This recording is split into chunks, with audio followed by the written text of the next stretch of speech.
Hey, everybody out there in America or even other un-American countries. My name's Matt. And I'm Steve. And this is a very special episode of Marvel Reread Club. Let's go ahead and play our theme music.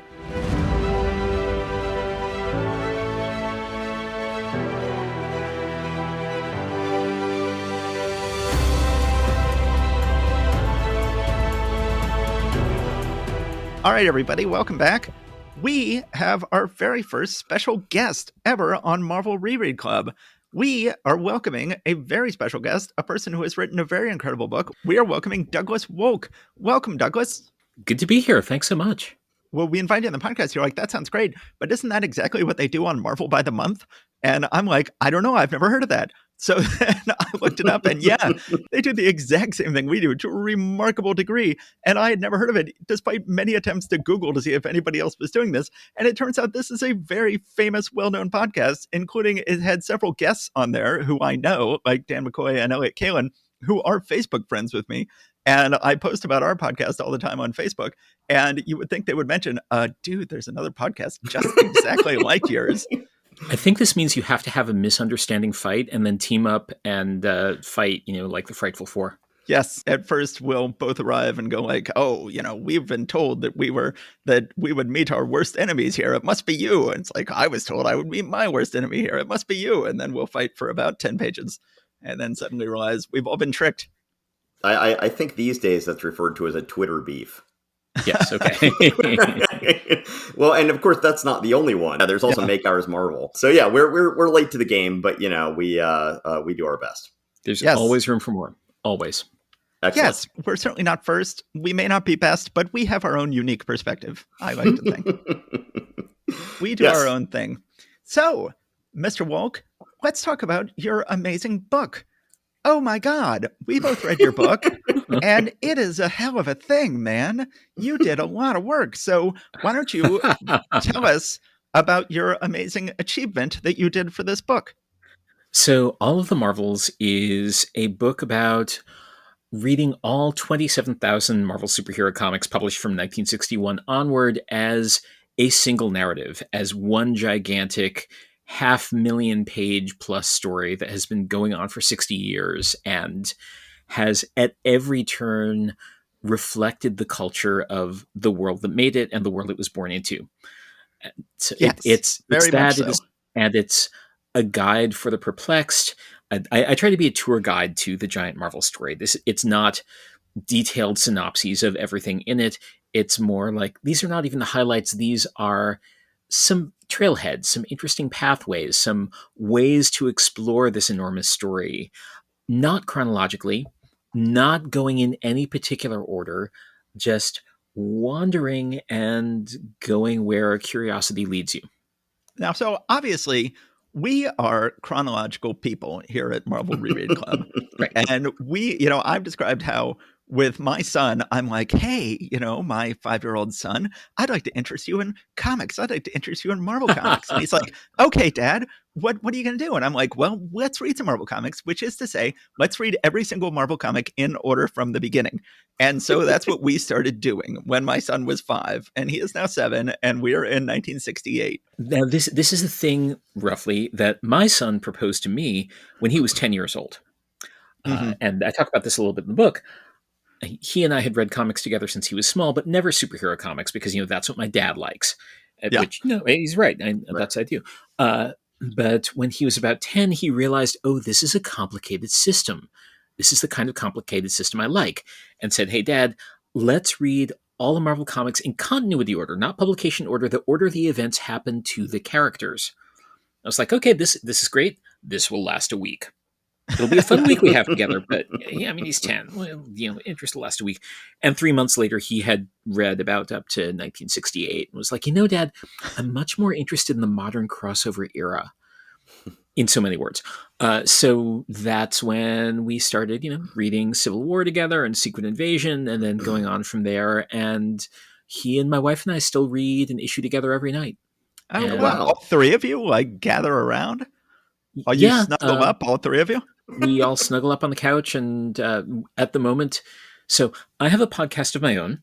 The Yes, voice, you have your Doctor Doom podcast, which is yes, hilarious. I the greatly enjoyed it. And I love that, like, not only are you like, I'm going to do a Doctor Doom podcast and I'm going to have guests to come on and talk about Doctor Doom issues, but at least at first, they're all doctors. You're just showing off uh, how high class your class of friend is. well, they're not all doctors, and as I got into it, I realized that the most fun episodes are the ones where the people talking about Doctor Doom stories with me are not necessarily people who are even that into comics, but people who have some kind of expertise having to do with whatever issue we're talking about. I discovered this very, very early on. There's an issue of the Invaders. Where there's a scene where Hitler is in World War II going to see a Wagner opera, and I was like, okay, so the guest I'm going to get for this episode is going to be Alex Ross, not the artist Alex Ross, the classical music historian Alex Ross. You're just showing off. You're showing off how fancy people you know. And so, Alex came on the show, and we just talked for 45 minutes, or rather, he just talked for 45 minutes about Wagner's music in Nazi Germany, and it was amazing, amazing. And then, when we did like the wedding of Reed and Sue, the guest I lined up was a former wedding planner and photographer, so we just got to talk about the wedding from a wedding photography point of view. That is awesome. Wow. Yeah, that is nice. And most recently, we did an episode with a woman who worked for the State Department overseas for many, many years. And we really just sort of dug into the question of what does it mean that Dr. Doom has diplomatic immunity? And what can you get away with on the grounds of diplomatic immunity?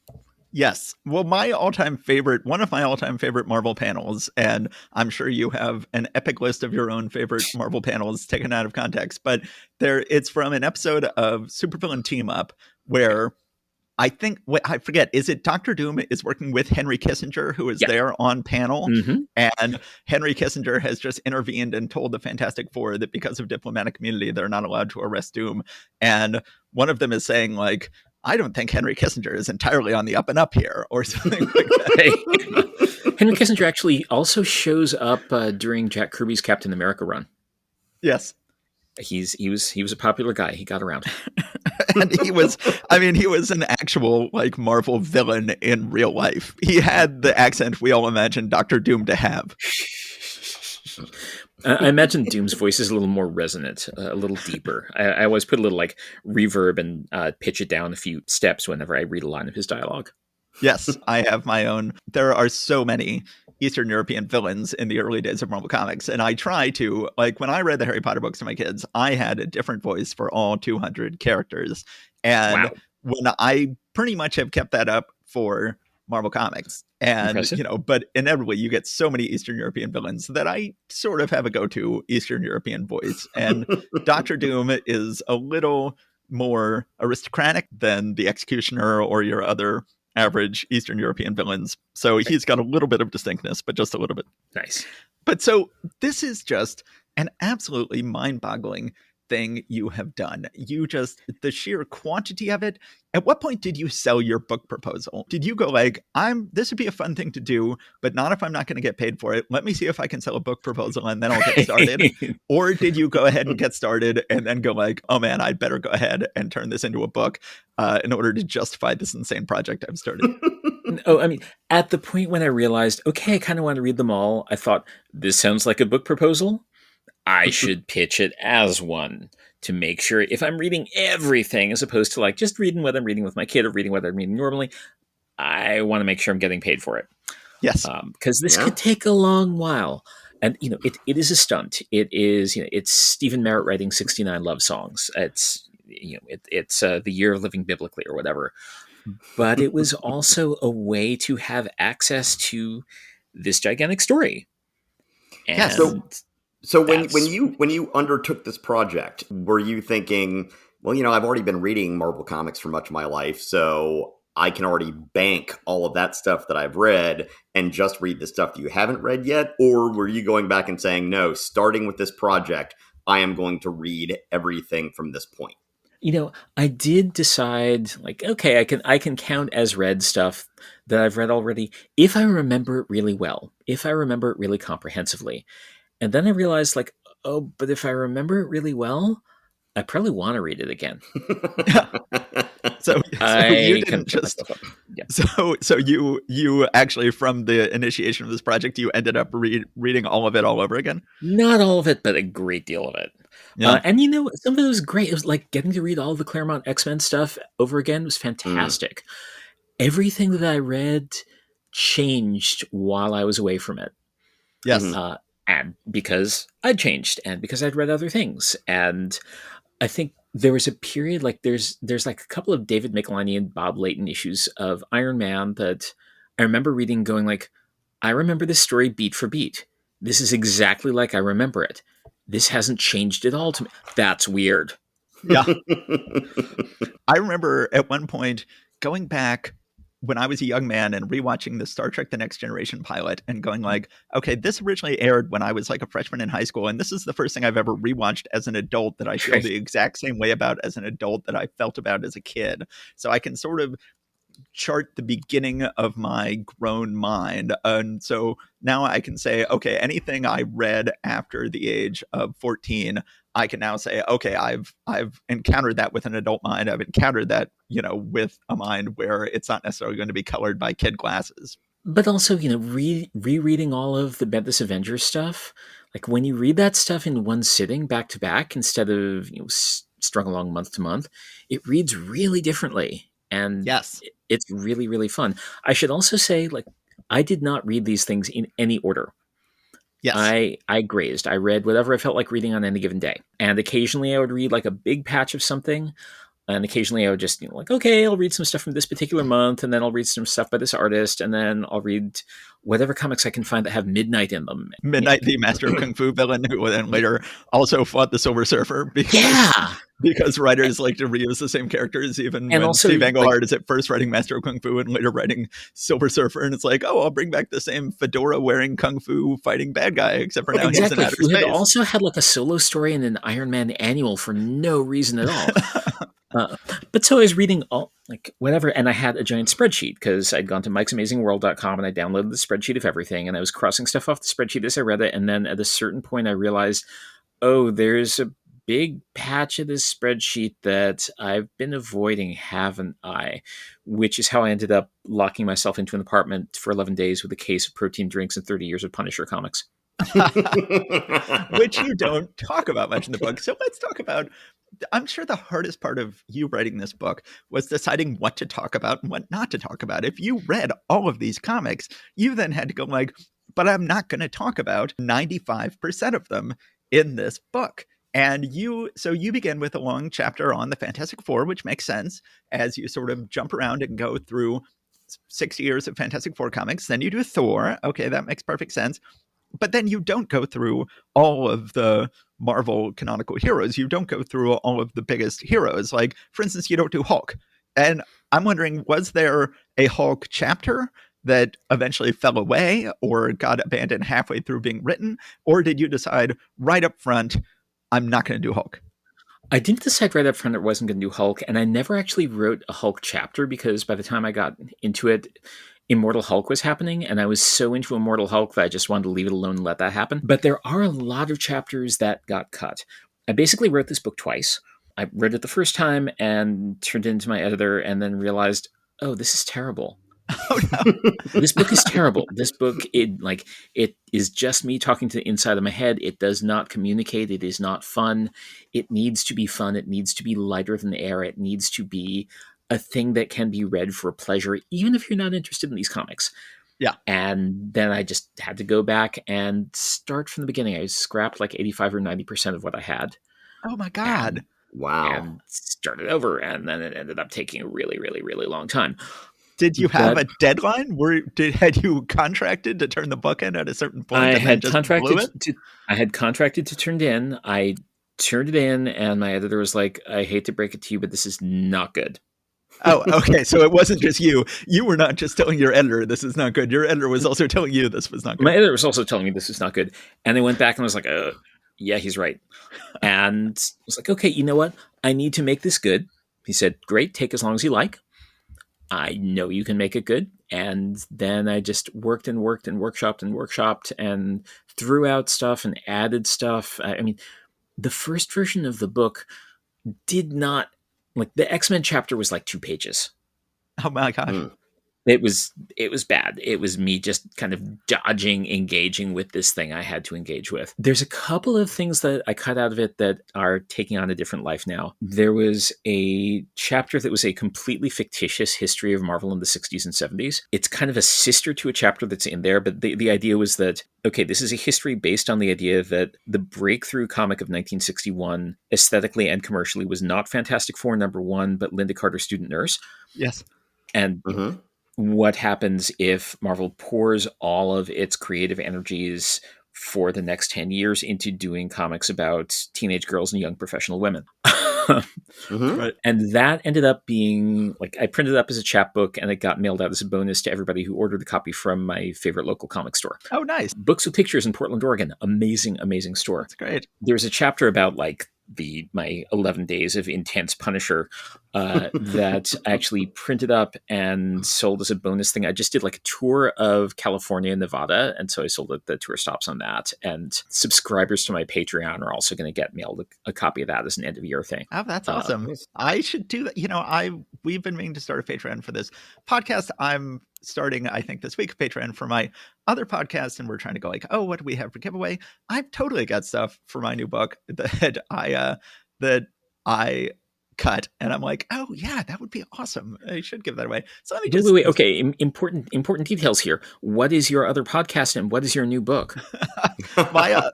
I wrote a book called The Secrets of Story, Innovative Tools for Perfecting Your Fiction and Captivating Readers. That came out back in 2016.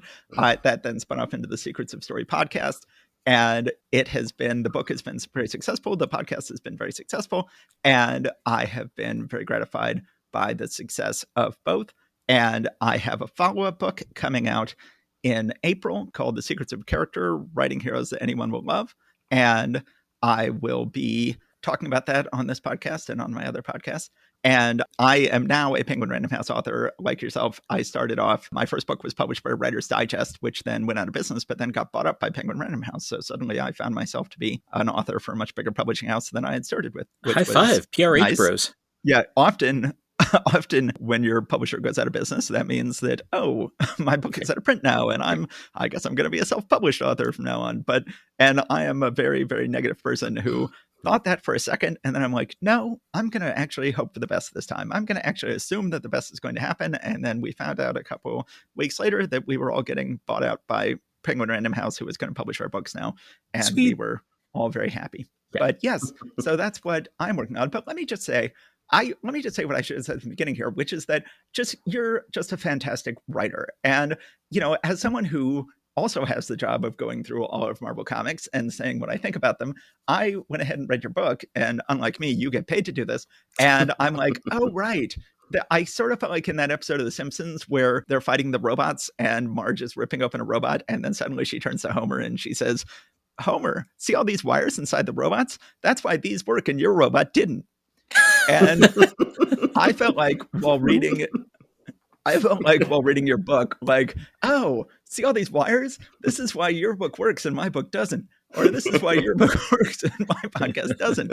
Because let me just say that, like, one particular turn of phrase that stood out to me is like, Claremont's X-Men with Byrne and then for much longer without him can be alarming or off-putting to readers picking it up 40 years later. On the surface, it looks more like contemporary comics than anything else of its era does, but it's distinctly unlike them. It's wordy and plotty. Its tone is overripe, like a stone fruit dripping juices with a hint of rot. And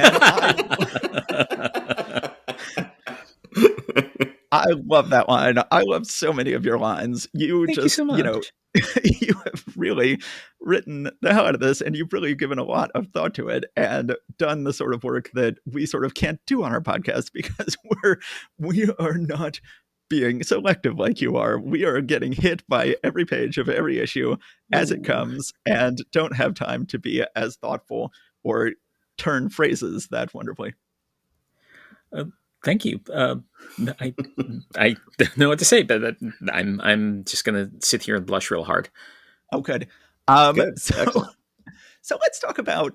I mean, I have now read all of the Marvel comics from the beginning 3 times. I first Wow. when Well, so well, well. How far?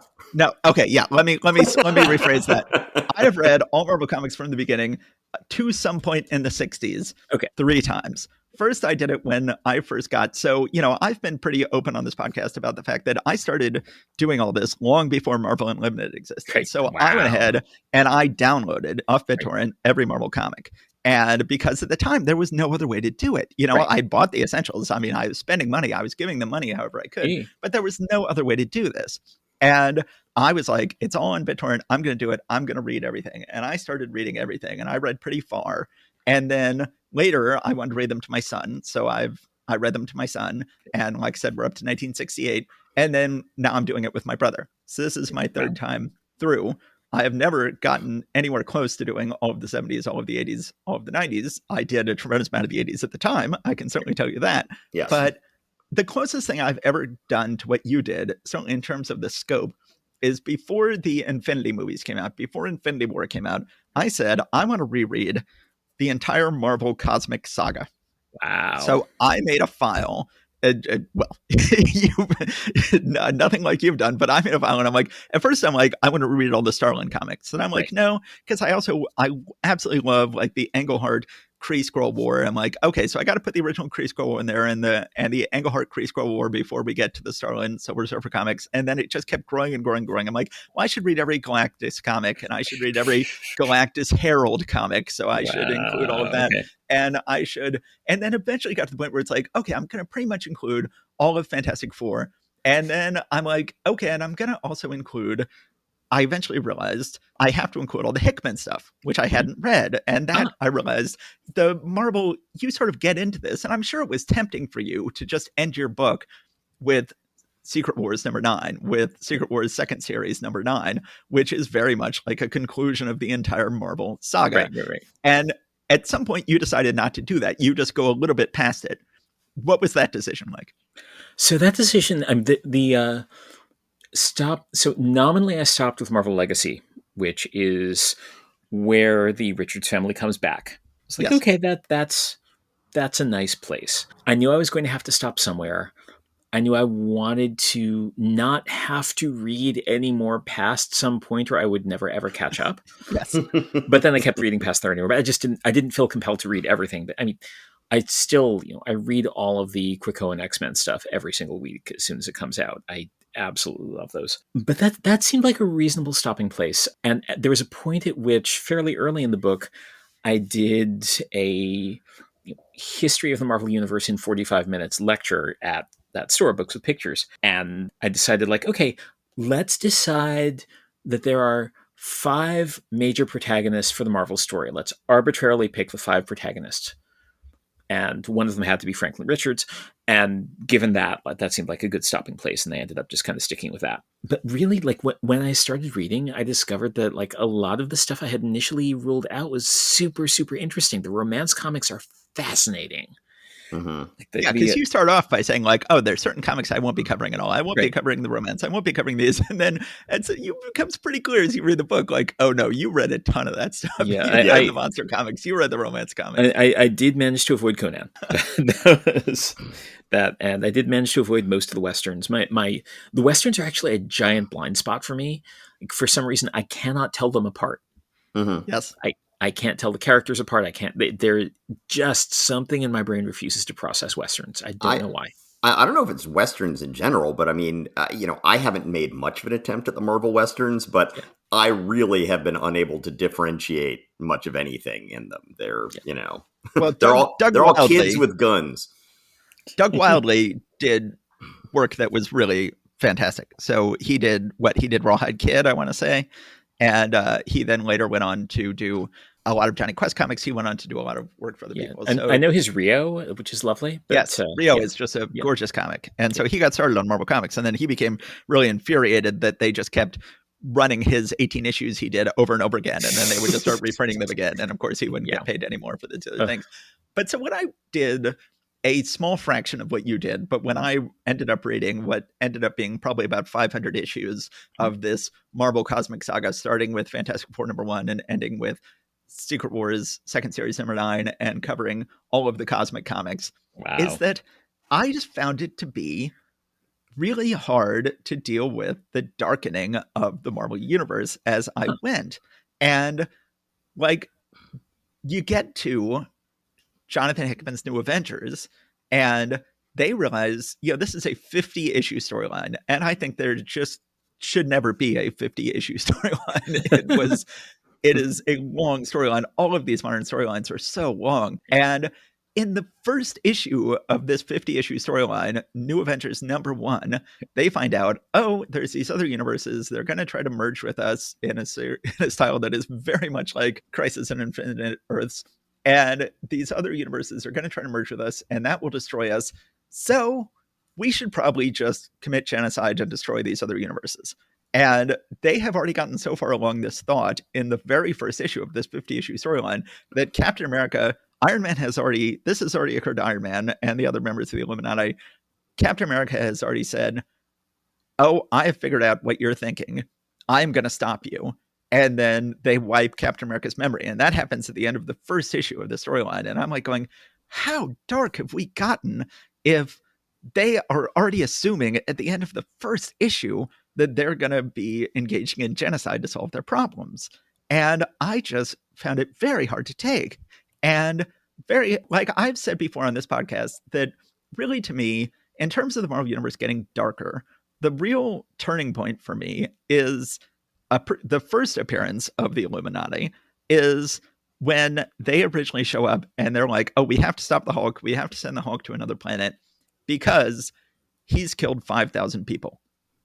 And that is like, okay, it's one thing to say things are going to be dark from this point on. And it's another thing to say, all that stuff you already read, all those Hulk comics in which the Hulk never killed anybody. And I've read hundreds and hundreds of Hulk comics. Great. And there's never this is the issue where Hulk killed somebody issue. And they're like, oh no, that was silly kid stuff you were reading. But they were just prettying it up and they weren't mentioning the fact he was killing thousands of people all this time. And now we're going to admit to you that all along in all those Hulk comics you were reading, you were reading some sort of fictionalized version of the Hulk's own adventures, and he was in fact killing people that whole time. And that to me is sort of where I say, I'm out. Like, because you're not just darkening things going forward, you're darkening things going backward. So my big question for you is, and I say I'm out, and of course, let me just include the caveat, and you have to include these caveats in your book as well. Whenever you talk about like, I prefer the older classic stories, then you're always setting yourself up to be told, so you're a racist who likes the old comics back when it was all white people doing them, and you don't like them now that non-white people are doing them. And I'm like going, well, first of all, I'm having problems with like Bendis and Hickman stuff, and these are very white men, but that's just not true. I love Captain Marvel. I love G. Willow Wilson-Spark. I love so many things. I absolutely love it. But there is this darkening that is just very hard for me to take. And so this was my big question for you when I was reading this book is how you must have just, especially because you weren't reading them in order, this whiplash, this moral darkening, this moral whiplash must have just been intense for you while you were writing this book. Okay, so first of all, to the Hulk point, what's interesting is that around the same time, you've got Greg Pak writing the Hulk, and he's writing Amadeus Cho, and he's writing Bruce Banner, and he's got this whole thing where like, yeah, there's the genius Banner part operating in the Hulk's brain, who is the reason that he's never actually killed anyone. And so Pak said he'd never killed anybody at the same time Bendis was saying he had been killing people? Yeah, and Bendis doesn't say it. Bendis implies it very strongly, but he doesn't come out and say it. It is deniable. There is a way to, stick the thin end of the wedge in there. Where it's how many this time? Like 27, 2 kids and a dog. There is this dark stuff going on, and there's also absolutely light, playful, joyful stuff going on. It's a different kind of story. It's multiple kinds of stories going on at once. And I think one of the genius things about the Hickman story, about the giant Hickman run, and I love that it's 93 parts long, and I love that it's 93 parts long and through plotted. Like, there is stuff at the very end that has very clearly been set up from the very beginning. Yeah. No, it's amazing. That's I don't object to its length.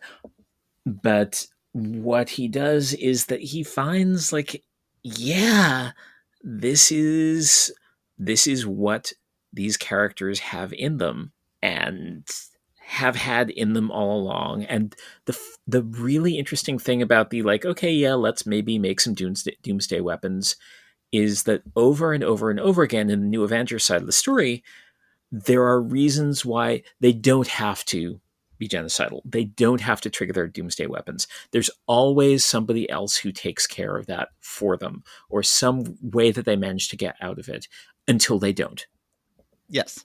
And that comes after close to 30 issues, and it is an absolute like bearing down on you for 5 issues straight grind of like, oh my god, how are they going to get out? How are they going to get? Oh god, they're not going to get out of this, are they?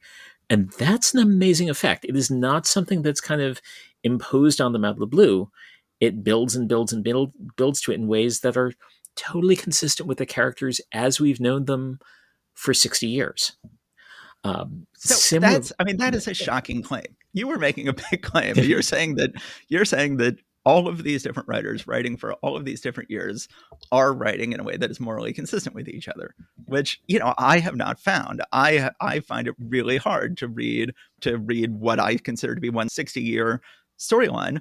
And I'm like, this is not morally consistent, but you have carved out a headspace for yourself in which this all fits together. Yeah. I mean, Tony Stark is an arms manufacturer from the get-go. Like right. that is who he is. He makes weapons. Which of the Illuminati does this seem surprising for you? Namor? Like Namor's been pretty ruthless. Namor practically drowned New York City. Yeah. It's true. Well, even just going through Namor then, Namor, even by the time he tries to drown New York City and then he's starring in his own book, you're still dealing with Stanley writing, or quote writing unquote. But there's a tremendous amount of, I don't find the 60s to be very morally coherent, morally consistent. I find that there's just, surely to a certain extent, the Marvel Universe must have suffered by forcing things to be read together, which were never intended to be read together in one sitting. You didn't find that? You didn't find that there were any points where you're like, this is either not consistent or not coherent or even hypocritical or damning to read these things side by side? Yeah, honestly, I've found Civil War and what Reed Richards gets up to in Civil War to be more out of character. Yes, that kind of ends justify means. And even through, all of the Hickman stuff, like he has moral revelations in Hickman's Fantastic Four about who he is and what his values are, and finding himself in this ends justify terrible means situation in New Avengers. When we see the characters pushed to the brink, we see T'Challa, who is in the position to do the thing he has to do to defend Wakanda, and folds. He was like, no, I absolutely can't do this. It is the thing that I must do, and it is wrong, and I won't do it. That is him drawing his line in the sand. And drawing his line in the sand in a way that ends up echoing through the next 5-6 years of Black Panther stories, which is fascinating. Yeah. And the one who actually pulls the trigger is Namor. Yes. And that is who he is. He will do the terrible thing if he has to, which is real interesting. Wow. So you are you are the ideal person to do this job. You are someone who's like, you're like, I'm never going to throw Marvel under the bus here. I'm going to say, there's a lot make of this work in my mind. There's a lot of genuinely terrible comics. But if you see a character do something and go like, well, that's not what that character would ever do. Like, well, they just did. Mm-hmm. And now you have to either figure out a way to make that story not count, or reassess who that character is, or decide that the story is not for you, which is also a completely fair response. Brian Cronin was recently talking about on Comics Should Be Good how every discussion of Henry Pym always centers around the minute that he hit his wife. Either, right. It was supposed to maybe not be as intentional as it was in the art. And he talks about like, but that's not true of Peter Parker, who also hit his wife. And it's like, well, we have all just agreed to never speak again of the story of the very similar panel in which Peter hits Mary Jane, possibly accidentally, possibly on purpose. And it's like, well, that was so clearly out of character for him that was just a bad story that never happened. But with Henry Pym, we just can't do that. We just lack the ability to say, okay, that was just a bad story that never happened. And so every time we discuss Henry Pym, we have to discuss it in the context of that panel. Because it's a meme. It's a meme. We don't see Magneto individually killing every sailor on board that submarine he sank. Yeah. But, if we did, that might be a meme. Well, it's funny you bring up that thing in the Avengers. That is right around the time that Matt and I began collecting comics, was right around Henry Pym's downfall. That, as I was saying a little bit on an earlier discussion, which I don't think has aired, the irony is that the comics that hooked us in the first place when we were 5 and 8 are pretty universally reviled by most longtime Marvel fans. It was, in the early 200s, right around, 207 was the first one? Like somewhere right around in there. And just about everyone is like, oh, wow, that's the dark ages of Avengers. We're like, man, that's what introduced us and hooked us right from the beginning. So, a lot of people I know have a lot of sense of betrayal about what the writers and storytellers did with Henry Pym. But of course, that's how we were introduced to the character. So on the Henry Pym front, have you ever read the miniseries Avengers Earth's Mightiest Heroes 2? No, I have not. Roman numeral 2. Nope. It's fascinating. It is a reclamation job on Henry and Janet's wedding. Which was already a messed up story long before he ever hit her. That was not a healthy beginning for a relationship. That story is an unbelievably messed up story, which was apparently like scripted by Roy Thomas on his honeymoon, which is kind of scary to think about.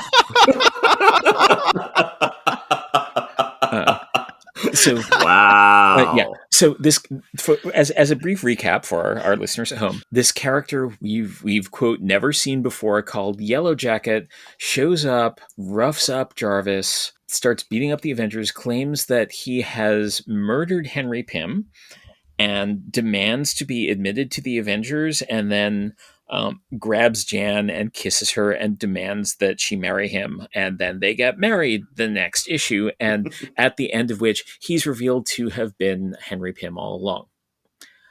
This is unbelievably messed up, and somehow none of the Avengers notice that this guy is their friend. So what is up with that? So Earth's Mightiest Heroes 2 is one okay, I'm sorry. I did read this. Joe Casey, yes. Okay, yes. Yeah. I did read this. This was a fascinating comic. So this is a story that takes place in and around the wedding, and it is scenes from between the scenes we see in there where Janet comes to her friends and is like, look, Henry is really not well. He's got this, inadequacy thing going on. He's come up with this alter ego for himself, and there's an agent of S.H.I.E.L.D. who's like a psychological expert who's like, he's unstable. We just have to let him go through this. Just play along, guys. Okay, just play along. We'll all get through this. Yes, it's sort of like the Rosencrantz and Guildenstern are dead version. Yeah, exactly. It is a way of making that original story slightly less horrible. Yes. So you are reading all of these, and you are reading the original Roy Thomas Avengers wedding story, and you're like, well, this is pretty horrible, but I just have to accept it because I'm reading this right now. And then later you're encountering this other story, and you're like, oh, good, this helps redeem this previous thing I read that I have been. I mean, you have to have something going on in your head where you're like, okay, what am I going to hang on to? What am I going to consider to be part of this big story? And what am I going to be rejecting as apocryphal, or assuming there must be some other explanation like that? And it's like, oh, thank God that other explanation has come along. And now I can help redeem these stories in my head. Like, I mean, in terms of Peter Parker hitting Mary Jane, like, what do you do with Peter Parker hitting Mary Jane? I just go, ugh, and keep reading. I'll take it. And then, I mean, but like I said, Brian Cronin says that this is something that we've all just sort of agreed didn't happen. Were there things where you were like, if I'm going to keep reading all of these Marvel comics, this is the story that I'm just going to have to say didn't happen? Were there any stories like that? It's not that I have to say it didn't happen, but I also don't have a lot invested in thinking of these characters as my friends, Right. as Sure. people that I want in my life. There's a lot of real messed up characters. I enjoy seeing messed up characters being messed up. This is why I love Hellions, which is just entirely horrible people being horrible to each other, and it's amazingly entertaining. The last series that I read for this project, I saved Thunderbolts for dessert. Yes, I love Thunderbolts. I love Thunderbolts, and Thunderbolts is all horrible people being horrible to each other, and it's so entertaining. They are not people that I would invite over for dinner, but I'm happy to read about them. Right. But yeah, I mean, you get a lot of people going like, if we're going to enjoy Fantastic Four comics, then we have to deal with these very embarrassing early comics in which Reed was horrible to Sue. Oh, how can we deal with these issues and still like Fantastic Four? And I'm like, I feel like he was a very rich character, and his mistreatment of Sue, I feel like, was entirely believable, entirely in character for a guy who calls himself Mr. Fantastic. Right. And not something where I'm like, oh boy, that sure was a mistake that Stan Lee made writing Reed like that. I'm like, no, I think he was writing about a toxic masculine man, about a man who had a lot of toxic masculinity going on. And I think he was portraying him well. And he was showing like, yes, isn't it ironic? I think that people often read old comics and they assume that irony hadn't been invented yet. And true. They're like, this is something that doesn't match up, or isn't morally consistent or morally scrupulous in these old comics. And so therefore it was either a mistake or it's something that we now realize didn't match. And I'm like, no, they knew then it didn't match. It was irony. This was ironic that he was mistreating his wife so badly, verbally. Not he wasn't hitting her, but he was engaging in a lot of belittlement of his wife, which I think he was doing it. I think Stanley was writing it that way partially so that she could get her own back, and she would often stand up for herself and she would show her strength of character that way. And I guess she didn't leave him until Stan Lee was off the book. Like shortly after Stan Lee was off the book, then the Jerry Conway came in and was like, wouldn't she just leave him? But but I think that, like, I always refer to it as like, when I was a kid, I would play Monopoly and I would get the card saying, you've won $10 by coming in second place in a beauty contest. And I would think, oh, they didn't realize when they made this game how silly that card was. Like, we now are much more sophisticated people. And we now, with our sophistication, can go back and look at that card and see that card is actually rather silly. But of course, at the time when this game was made in the 1930s, they had no idea this card was silly. And it's like, yes, they knew. Like, it was only years later that I realized, like, yes, that was an intentionally silly card. And in the past, they were capable of writing stuff that was ironic in the past. And then that was a major revelation for me. Great. I mean, I don't have to hold absolutely every detail of every issue in my head and call it canon and say that this is a thing that we'll have to deal with forever. There's stories that are like, yeah, okay, I mean, if that happened, that would have some consequences that we would have to deal with. But, it's a story. Fine. We those are not the stories that we care about. Those are not the stories that stick in our head as like the high points, the moments that we care about, the moments that we remember, the moments that we bring forward.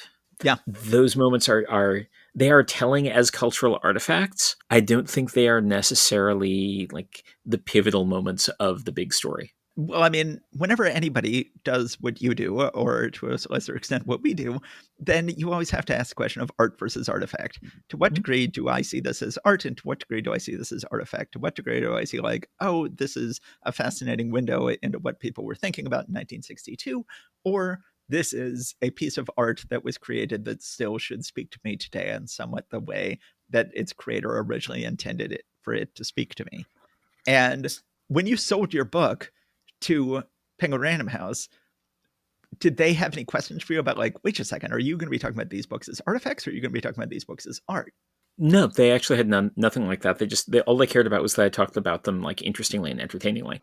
Right. I will say that there's one thing that people have been bringing up a lot is like, so you're thinking of this as a gigantic novel. Like, no, it's not a novel. It is an evolving piece. And the thing about novels is, with very few exceptions, serialized novels, you can't revise it once part of it is out in the world. No.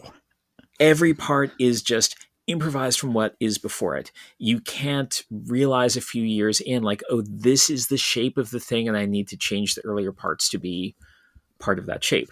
The only way in which that happens is something like, the X-Men Grand Design books, or there's life story things that are coming out now. That Mark Russell is doing his Fantastic Four life story thing right now, and the first issue of that is fascinating because it is treating the beginning of the Fantastic Four story as you would treat it if it were intended to be a novel, if it were intended to have all the themes and all the ideas that were in it later on from the beginning, planted from the start. The first issue is a mashup of the Fantastic Four's origin and the Galactus story and This Man, This Monster. Huh. It is all of those things together. It is about the origin immediately followed by the scientist from This Man, This Monster, like feeling that he's been passed over by Reed and trying to take his revenge and dragging him into this otherworldly zone where Reed sees a vision of Galactus who is coming for the world. Oh, that's great. And that's what you do if you're doing a novel. That is what you do if you're doing a story that has its end planted in its beginning. And that's not what Marvel is. Marvel's just a whole different thing. Yeah. And do you think you're the only person who's ever done this? Do you think you're the only person? Because I read Brian Cronin's column that comics should be good, and he often gives the impression he's read every single Marvel comic ever, and I'm like, has he really? He may be one person who's done it. How many people do you think have done this? I know for sure that 2 other people have done it. Their names are being protected to defend the guilty, and I suspect that there's a handful more. I definitely not the only person who's done this. But you're the only person who's written a book about it. Exactly. Yeah. I got there. There were people who at some point had read everything. The people who made the initial like Marvel chronologies, like read everything. Peter Sanderson up to a certain point had read everything. And there are some others too.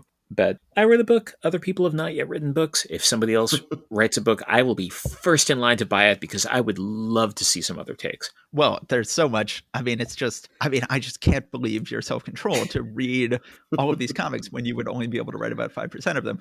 I was getting paid for it. I also am a Penguin Random House author, and I know for a fact you were making minimum wage. I know for a fact the number of hours you spent on this project, you made less than minimum wage on the total amount of work you did. Like my favorite story that I keep telling on this tour, somebody asked me a couple of weeks ago, like, so did you actually read every issue of NFL Super Pro? And it's like, yes, as a matter of fact, I did read every issue of NFL Super Pro, and in one of the issues near the end, there's a parody of the mythopoetic men's movement of the early 90s, and you're just not going to find something like that in a good comic.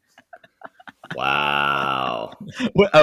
Unintentional. You mean an unintentional parody? No, it's a deliberate parody.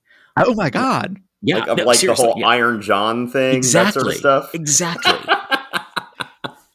Wow. Yeah. Okay. It was a thing. Once again, these things reflect the culture, right? Totally was. Yeah, it's funny. Well, you didn't do New Universe at all, did you? I had actually read the New Universe stuff already, so. Well, right, yeah. I will say, like, I like DP7 a lot, and Marshall Rogers drew a couple issues of Spitfire and the Troubleshooters, and a lot of the New Universe stuff is really bad, but it is not without its saving graces. Oh yeah. No, there were a few nice things in there. Not including Kickers Incorporated, however. That I will not include in. I do have a friend who will go to the wall for the first issue of Kickers Incorporated. I do disagree with that friend. Wow.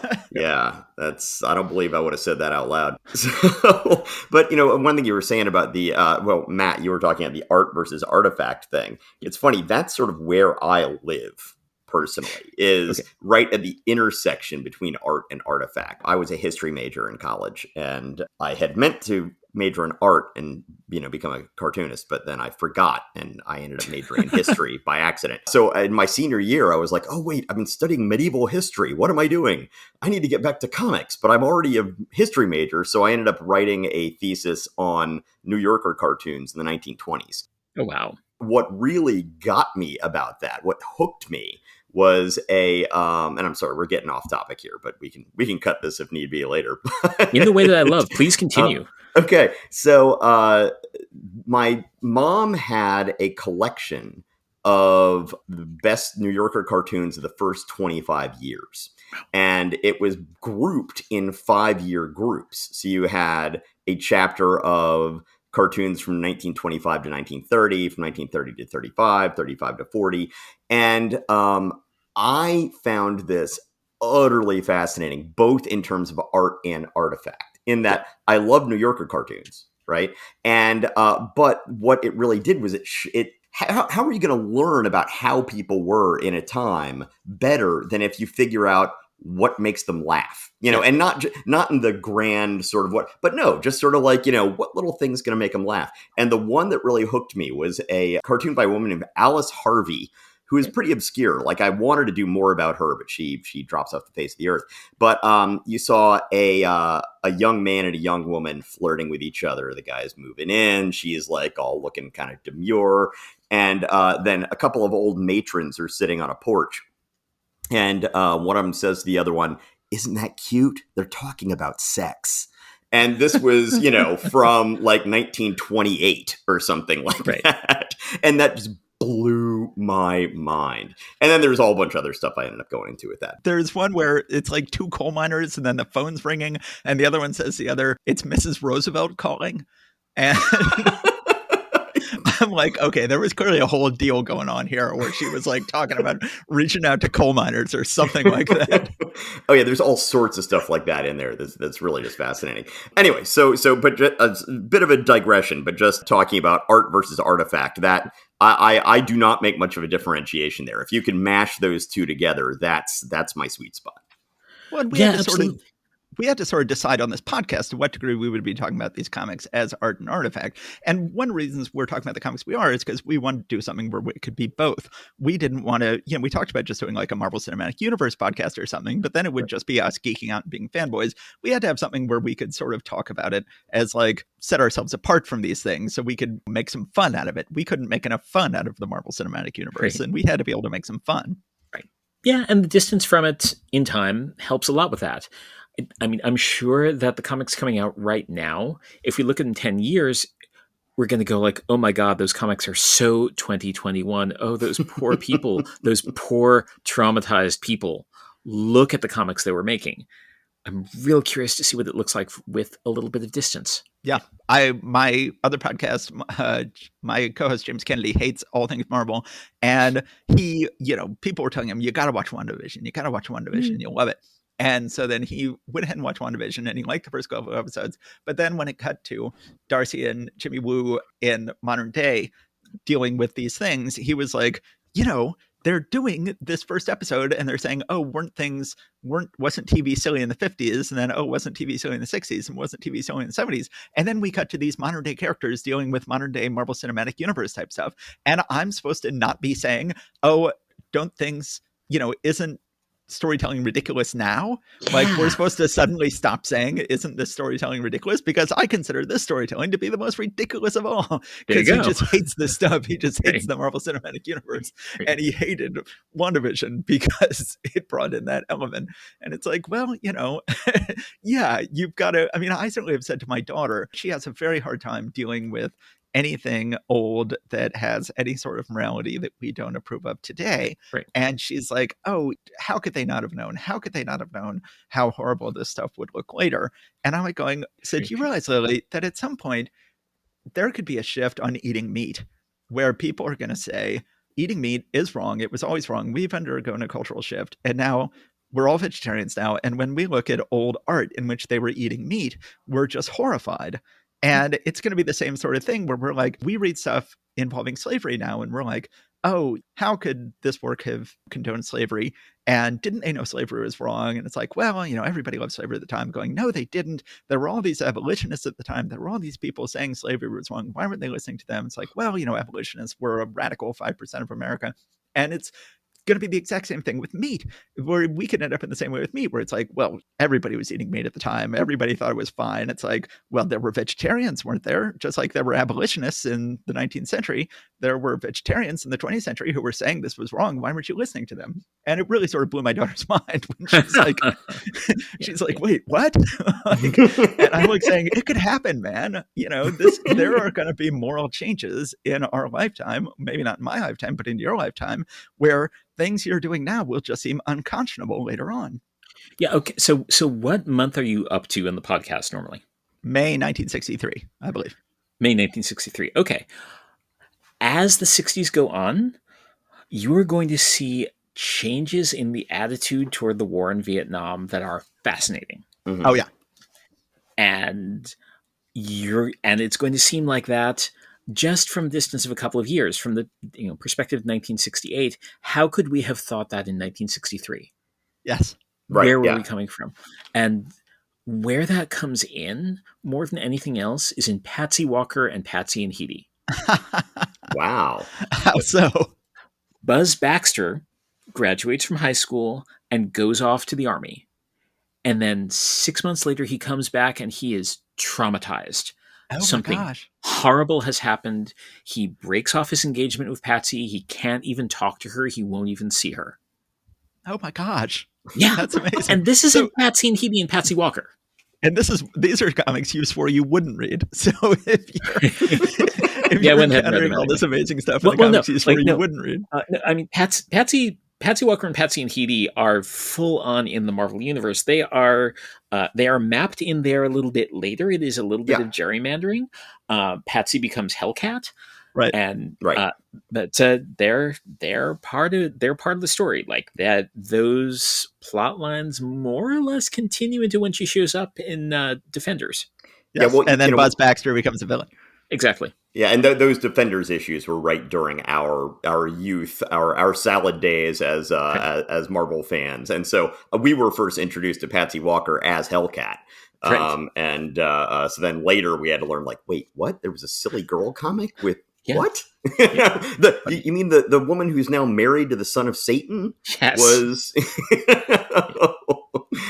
so what's your take on how Marvel is in the greater entertainment universe, the MCU in particular, but then also like the Netflix shows and stuff like that? Like, how do you relate what they're doing there to what you put together with what they were doing in the comics over all these years? So my favorite thing about the MCU is how completely unfaithful it is to the comics, how it feels no obligation to do what the comics are doing, how it treats the comics as a gigantic supermarket full of ingredients, some of which work in film, in live action, in TV, as well or better than they do when they are drawn by somebody's hand.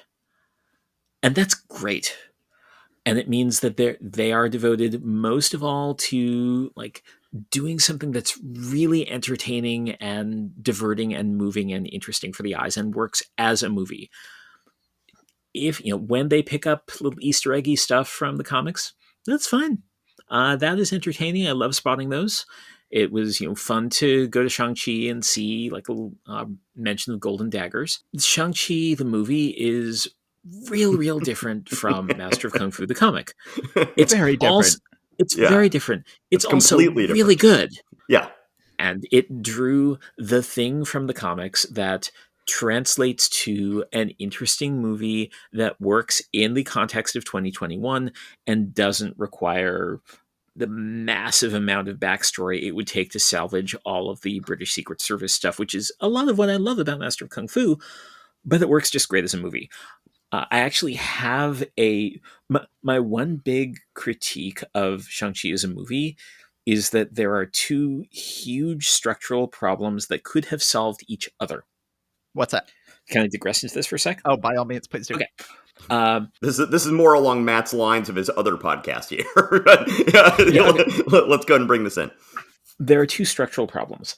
One of them is that Katie becomes the secondary heroine and gets to like shoot the perfect shot that saves the day. Which, like, what? No, like that is not where that character is going. It is entirely unearned. I see why you want to set her up to be somebody important in the future, but that's like she has just picked up a bow for the first time like 2 days before, if that, and that just does not scan. I agree. The other big structural problem is that the big victory at the end is in a movie that is very much about this character and his progression, and secondarily, like Katie's character and her progression. It gets resolved with a giant 2-dragon fight. Yes. And it's where our just hero is just sort of hanging on to the back of one. Our hero is just sort of hanging on. And the way to solve this was staring me in the face. And I realized as soon as it came out of the movie, what's the thing that Katie is absolutely amazing at? And it's established from the very first scene she's in the movie.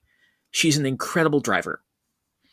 She can drive through any kind of traffic. She drives the bus through that phenomenal fight scene. She drives the car through the forest where everything is attacking them. If she's on top of the dragon and driving it and steering it, and that's how that conflict gets won, then she gets her place. The dragon fight has a place in it. Shang-Chi gets to have his victory be his personal growth and his confrontation with his father, and it all works. That's a great note. That's an excellent note.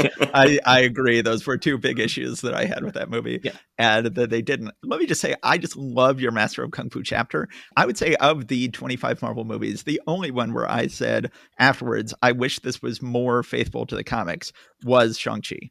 Huh. That was the only one where, because even, it's funny because I think you and I are both hardcore Starlin fans. Central to the Marvel Universe, I think for both of us, is the Starlin saga. It's amazing that I made it through the Guardians of the Galaxy movie, which was, until Shang-Chi, I would say the most unfaithful Marvel movie.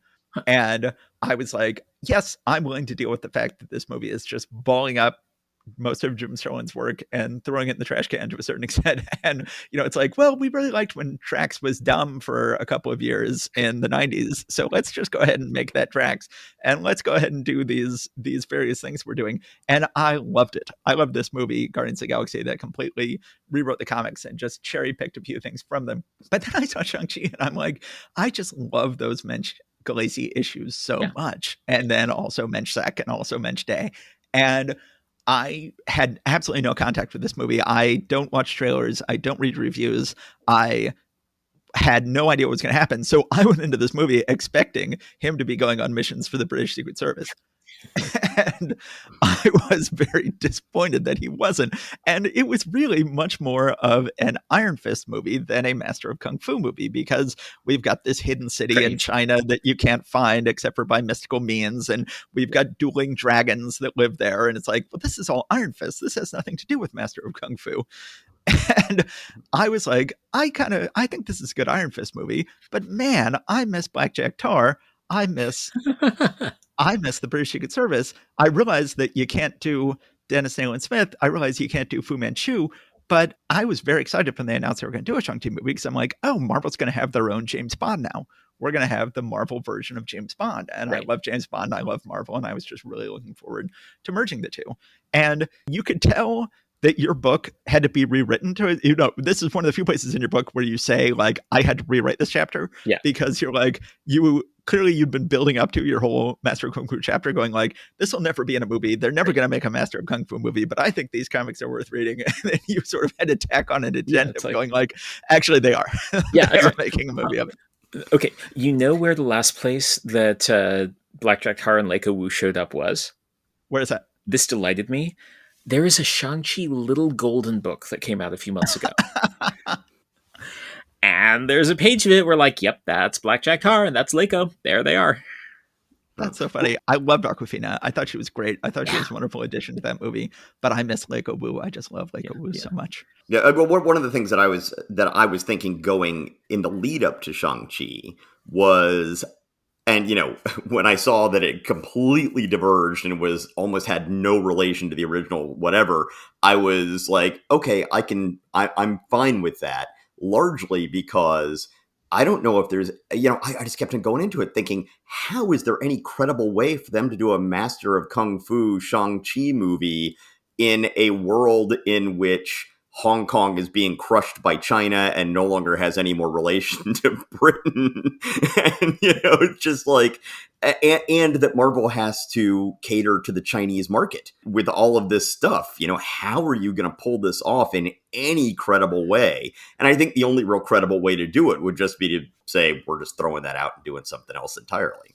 We're doing Iron Fist instead. Right. But what I love about your chapter is that I saw on Steve's Facebook feed, Steve was like, I think Steve or someone else was saying, oh, the movie had so little to do with the comics. And then someone said in the Facebook feed, like, oh, well, that's great because all the comics were racist and you had to throw away all the racism. So it's a good thing they didn't show anything from the first 30 years of the comics. And it was so painful for me to read because, yeah, there is a lot of racism in there, but yeah, there's so much great writing. Like, Mensch was such a great writer, even though he was dealing with this racist source material. And it's very, very hard in our current society to say that there was racism, but you can't throw it all away. And you go there, you do that. You devote this chapter to going like, let's pick apart the shattered remains here.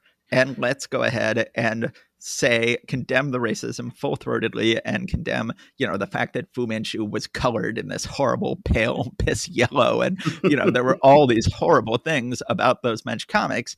And yet you cannot throw them away. You cannot throw them away. And I thought that the work of reclamation that you did in that chapter was really worthwhile and really amazing and really brave. Thank you.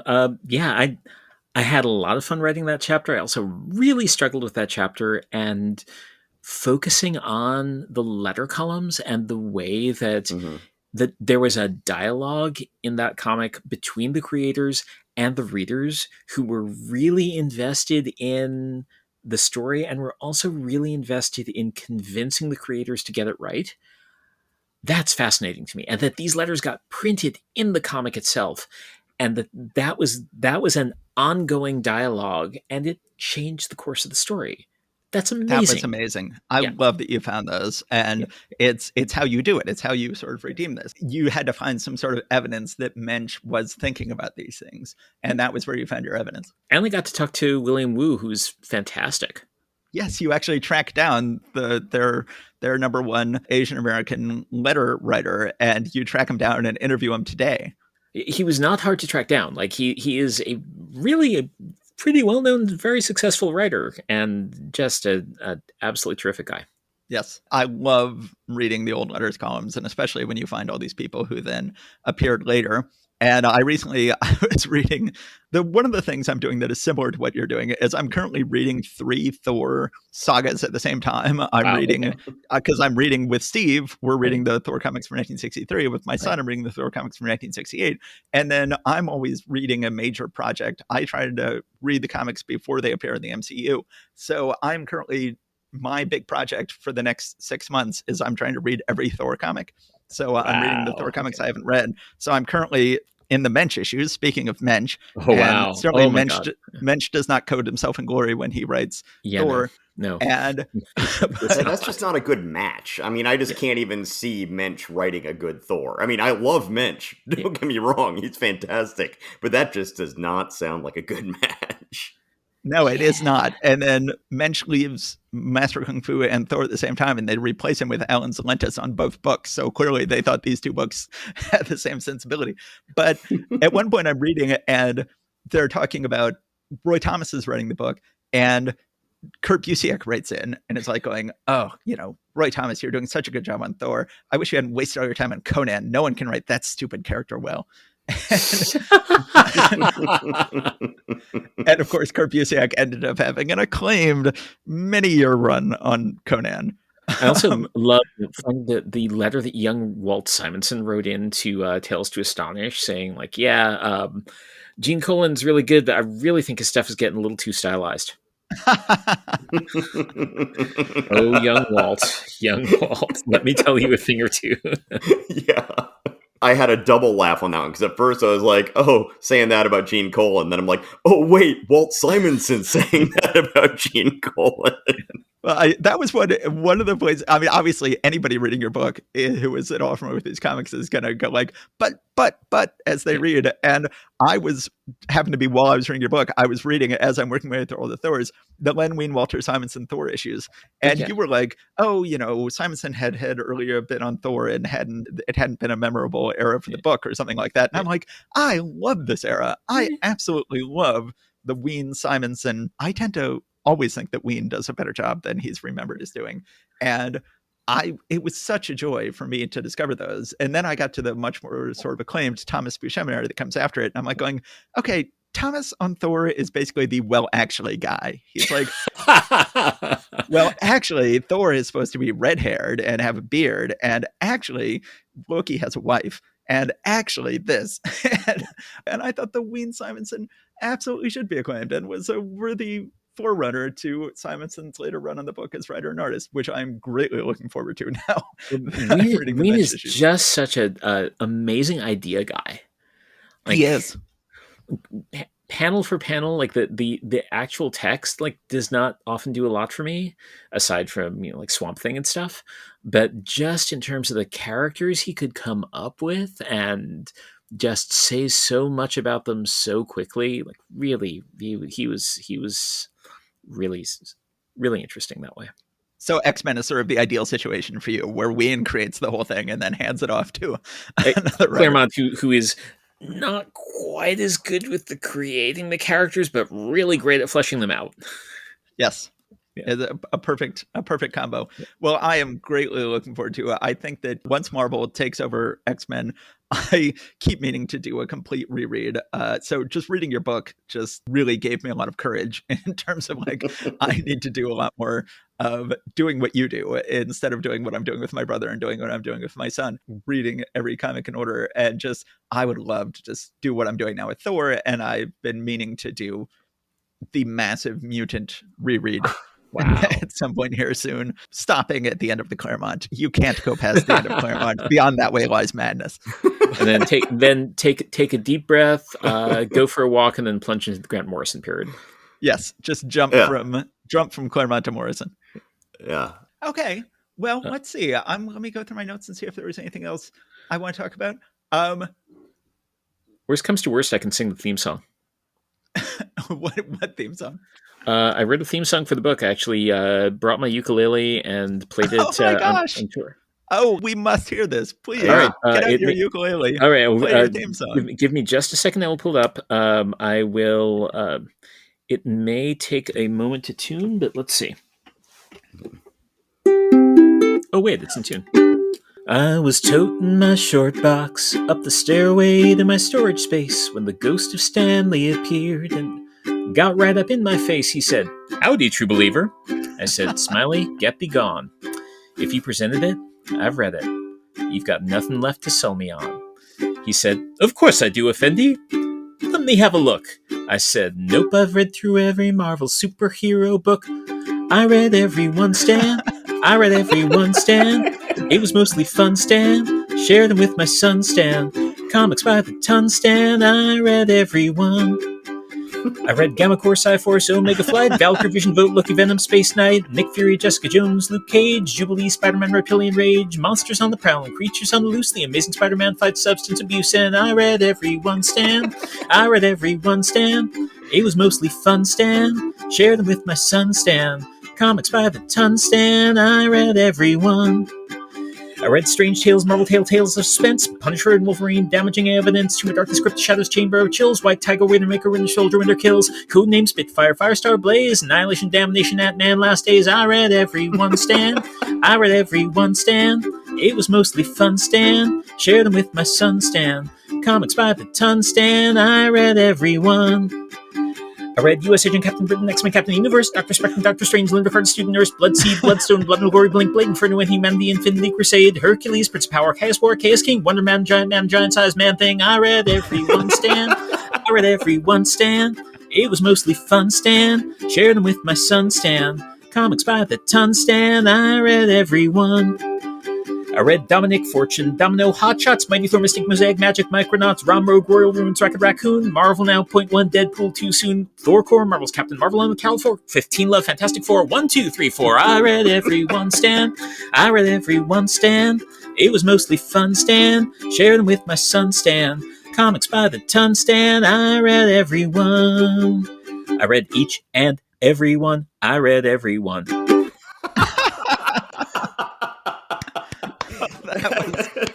That was amazing.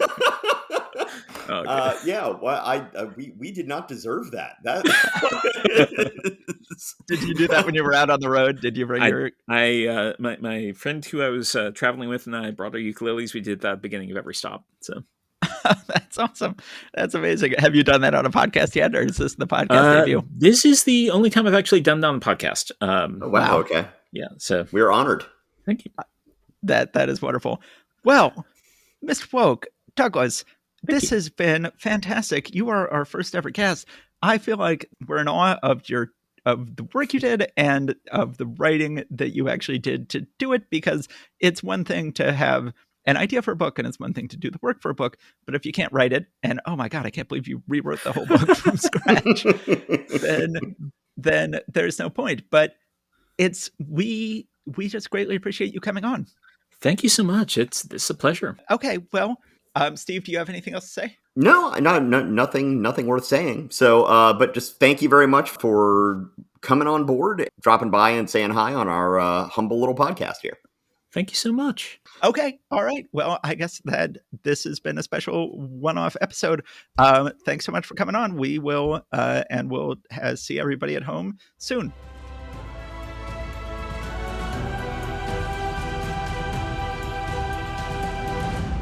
Thank you for listening to Marvel Reread Club. Please subscribe and rate us wherever you found us. Go to secretsofstory.com and click on Marvel Reread Club in the sidebar to find notes and join the discussion about this episode. See you next time.